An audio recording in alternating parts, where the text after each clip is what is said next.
20 personnes à Paris, dans la nuit du 13 au 14 novembre 2015, restera comme un des pires outrages infligés aux habitants de ce pays.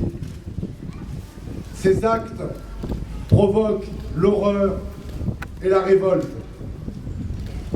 Des dizaines de blessés luttent encore contre la mort et beaucoup porteront des séquelles qui ne sont pas prêtes de s'effacer. C'est d'abord aux victimes et à leurs familles que nous pensons aujourd'hui, en toute solidarité et avec émotion. C'était un début de week-end comme les autres.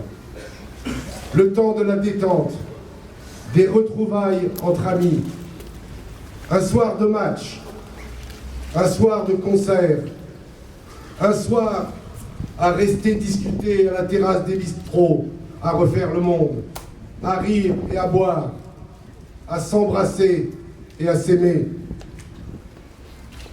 En janvier, les assassins avaient visé des lieux symboliques de leur haine de la liberté d'expression, comme à Charlie Hebdo, ou de leur haine des Juifs, comme à l'Hyper Cacher. Ce vendredi 13 novembre, ils ont visé notre société tout entière, dans sa diversité, dans sa pluralité. Ce vendredi, ils ont tué, animés par la haine de notre société de liberté. Au-delà de Paris, au-delà de la France et de sa politique étrangère, ils ont voulu atteindre notre société construite sur le principe de l'égalité des droits, sans distinction de naissance, d'origine, de croyance, de couleur de la peau, d'apparence ou de sexe. Ils ont choisi des lieux symboliques de la pluralité et des rencontres.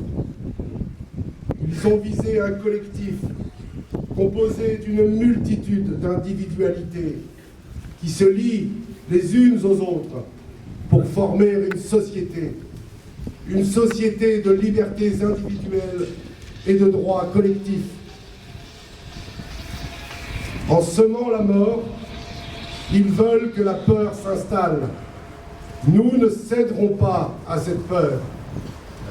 Nous la surmonterons en restant une société de droit ouverte et démocratique, respectueuse des libertés individuelles. Notre pays a le devoir de poursuivre les assassins et leurs commanditaires pour les traduire en justice. Il est légitime qu'ils s'en donnent les moyens, mais sans jamais s'abaisser à mettre la démocratie entre parenthèses. Il nous faut, citoyens comme élus, dépasser notre colère, rester lucides pour ne pas tomber dans le piège béant qui nous est tendu, celui de la renonciation à nos valeurs fondatrices, le droit et la justice. Ces événements horribles se sont produits dans un contexte déjà lourd de crise économique, sociale, écologique, dans un temps où des milliers de femmes, d'hommes et d'enfants sont morts en mer aux portes de l'Europe qu'ils tentaient de rejoindre. Non, le danger ne vient pas de mon voisin parce qu'il est étranger ou musulman. Le danger vient de tous ceux qui nous voudraient semblables à eux dans le refus de la diversité et des différences. Faire face au terrorisme, défendre nos valeurs de fraternité, c'est pour nous, ici à Brest, continuer à accueillir les migrants dans la dignité. C'est affirmer que notre République restera une société fraternelle et ouverte.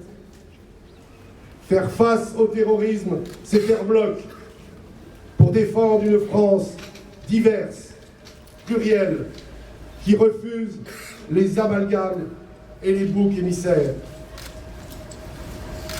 Cette société que les tueurs, mais aussi les racistes et les xénophobes voudraient fermer. Cette société qu'ils voudraient voir se recroqueviller sur elle-même. Nous en défendons plus que jamais l'ouverture. Non, nous n'aurons pas peur, sauf de nous-mêmes, si nous perdions notre boussole républicaine. Non, nous ne céderons pas à ces peurs.